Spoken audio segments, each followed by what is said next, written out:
Welcome back to Mountain Connections. We are starting out our show today with something that you are going to want to watch. In fact, Black Ink Crew New York returned yesterday, April 19th, for an all-new season. I recently spoke with Caesar Emmanuel all about what to expect, the challenges that they encountered while filming this season, and much more. Let's take a look. Emmanuel from Black Ink Crew in New York, and we're going to discuss the challenges of this new season and much, much more. Caesar, thanks for joining us here on Park City Television.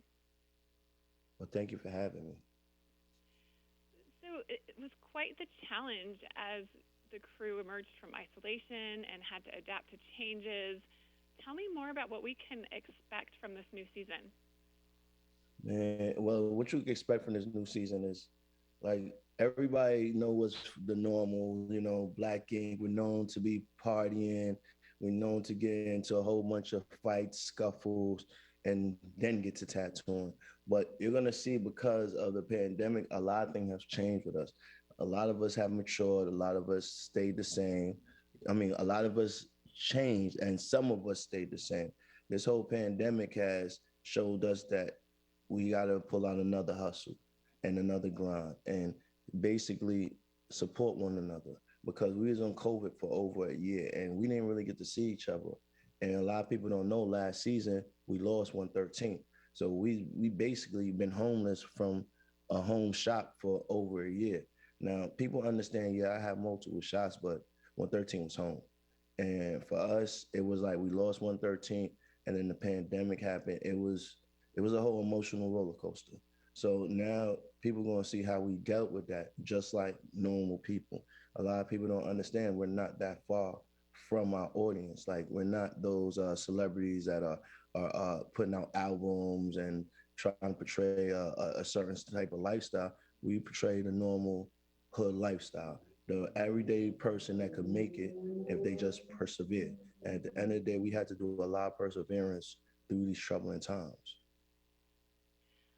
And you're willing to live your life with cameras and being vulnerable and open. I understand that you took this time after 113th closed to refocus Mm-hmm. on your personal life and try to bring the family together. Yeah, that was the most hardest part because, even though we went through COVID, a lot of people, they went through like, how can you say, mental, not mental problems, but every one of us went through something mentally, from being locked in the house to the point that you scared to come outside, to the point that you scared for your career, the point that you scared for your livelihood. Like there's a whole bunch of things that we all have dealt with during this pandemic.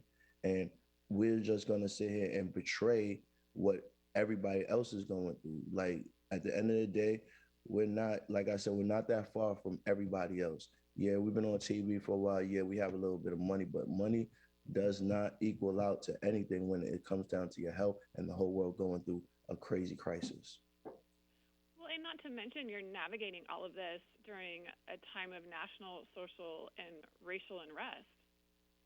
Yeah, and that's another part of it that, we have to cover too, because, sometimes as a community, we got used to dealing with the norm. And it took the world to slow down and actually see the death of George Floyd, that people start understanding like this has been happening with us for not my generation, not my mother's generation, not my grandfather, my great grandfathers and my great grandparents before that had to go through the same thing. This is something that we've been dealing with for over 100 years. And I just feel like it's the time that the world finally understands what we're going through instead of just hearing it. They actually got a picture and a video to see that it's not fair. In life for us is different. We have to live by different rules. And it's got to a point now, it's time for a change.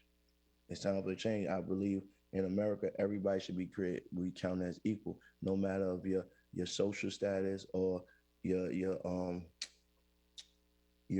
how can you say your financial status.